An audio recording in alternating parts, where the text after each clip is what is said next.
I present the budget for 24-25.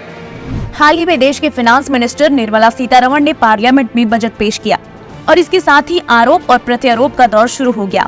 कुछ party इसे कुर्सी बचाओ बजट तक बोल रही हैं, तो वहीं कुछ नेताओं का कहना है कि ये मध्य वर्ग विरोधी बजट है। क्या एनडीए सरकार के इस बजट में आम आदमी के लिए कुछ है भी? ये बजट सबका साथ सबका विकास की सोच को आगे बढ़ाता है या विपक्ष ने जो आरोप लगाए हैं वो सही है? तो वीडियो शुरू करते हैं, इस बजट का एनालिसिस करते हैं और इसकी बारीकियों पर नजर डालते हैं।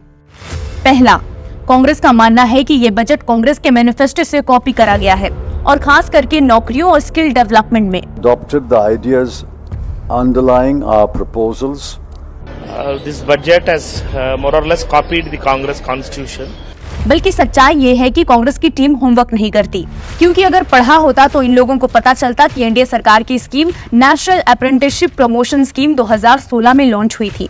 रही बात control C plus control V copy paste की, तो उसे कांग्रेस से बेहतर कौन इस्तेमाल कर सकता है। इन्होंने खुद स्कीम को एनडीए सरकार से कॉपी करके अपने मैनिफेस्टो में ऐड करके राइट टू अप्रेंटिसशिप एक्ट के नाम से डाला, जहां एनडीए सरकार की स्कीम में युवाओं को हर महीने 1500 रुपए तो मिलते ही हैं, बल्कि साथ में ट्रेनिंग भी मिलती है।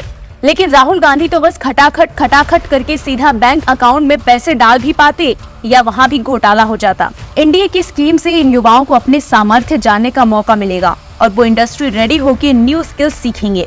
वहीं कांग्रेस इस युवा का टैलेंट खराब करके बस फ्री में पैसे बांटकर देश को कंगाल करना चाहती है। यहाँ तक कि दुनिया का पहला एम्प्लॉयमेंट लिंक्ड इंसेंटिव स्कीम को एनडीए सरकार लेकर आई है। यानी कोई कंपनी अगर भारत में मैन्युफैक्चरिंग प्लांट लगाती है तो उसको सुनिश्चित करना होगा कि यहाँ के युवाओं को नौकरी मिले। उसके बाद ही उस कंपनी को सरकार की तरफ से इंसेंटिव मिलेगा, यानी कम दाम में जमीन या फिर टैक्स में सब्सिडीज एक्सेट्रा। बताइए, इसको भी कांग्रेस ने कॉपी बता दिया। इनको भगवान का भी डर नहीं, दिन रात झूठ बोलो, बिना किसी तथ्य दिए झूठ बोलना तो कांग्रेस से कोई सीखे। आपको बता दें कि इससे मिलती हुई पीएलआई स्कीम से पिछले 10 साल में स्मार्टफोन्स जो हम यूज करते हैं उसके भारत में उत्पादन 21 गुना वृद्धि हुई है। दूसरा, कांग्रेस का आरोप है कि ये बजट सिर्फ देश के करोड़पतियों के लिए है और इसमें युवा, महिलाएं और पिछड़े वर्ग के लिए कुछ नहीं है, जबकि असलियत में युवा, महिलाएं और पिछड़े वर्ग पर ही सरकार का ही मेन फोकस है, जिससे मुफ्त राशन स्कीम को 5 साल और बढ़ाया गया है। और सिर्फ यही नहीं, कुल मिला के 5 ऐसी स्कीम्स है जो देश के 4 करोड़ युवाओं को अपस्किल करेगी। इसके लिए सरकार 2 लाख करोड़ खर्च करेगी। एक योजना के तहत 2 करोड़ युवा जब पहली बार कोई कंपनी ज्वाइन करेंगे तो उन्हें सरकार पहले महीने की सैलरी यानी 15,000 रुपए देगी। इसके साथ ही 1 करोड़ युवाओं को देश की बड़ी 500 कंपनियों में इंटर्नशिप मिलेगी, जिसमें उन्हें काम सीखने के साथ साथ 5,000 रुपए मिलेंगे और वन टाइम 6,000 रुपए। पीएम आवास योजना को और बढ़ाया जाएगा, जिसमें गांव और शहरों में 3 करोड़ से ज्यादा घर बनाए जाएंगे। कांग्रेस ने तो देश की महिलाओं को हमेशा नजरअंदाज किया, लेकिन मोदी जी ने महिलाओं के लिए लखपति दीदी योजना निकाली, जहां उन्हें सरकार की तरफ से मदद मिलेगी ताकि वो सफल बिजनेस चला सके और एक शानदार उद्यमी बन सके। और इस बार के बजट में इस योजना का टारगेट 2 करोड़ से बढ़ाकर 3 करोड़ हो गया है। तीसरा, समाजवादी पार्टी की डिंपल यादव ने बजट को लेकर कहा है कि महिलाओं और उनकी सुरक्षा को लेकर इसमें कुछ भी नहीं है।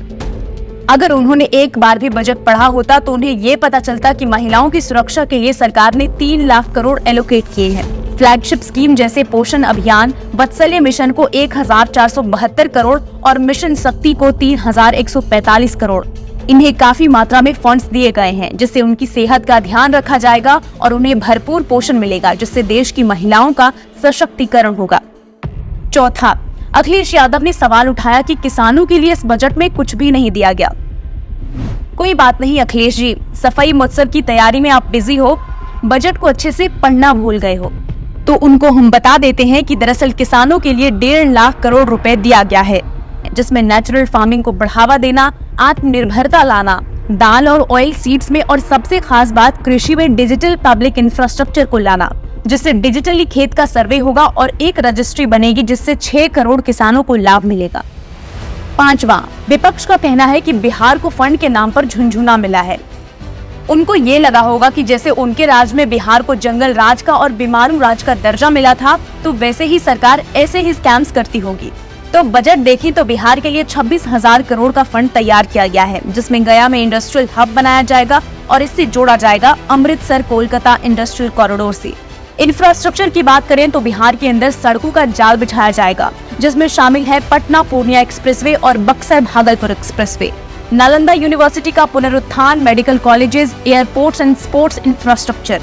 इंडी ब्लॉक को जनता का मैंडेट नहीं मिला, अब वो बजट में भी झूठ फैला रहे हैं। कांग्रेस को लगता है कि ये बजट उनके न्याय पत्र की कॉपी है, लेकिन उनका मैनिफेस्टो 100 सीट भी नहीं ला सका। पीएम मोदी ने ग्रास रूट से उठकर देश की जरूरत समझकर यूनिक स्कीम्स लॉन्च की, जैसे एम्प्लॉयमेंट लिंक्ड इंसेंटिव। कांग्रेस और रिलायंस को तो शिकायत करना ही है, एनडीए देश की सेवा करता रहेगा।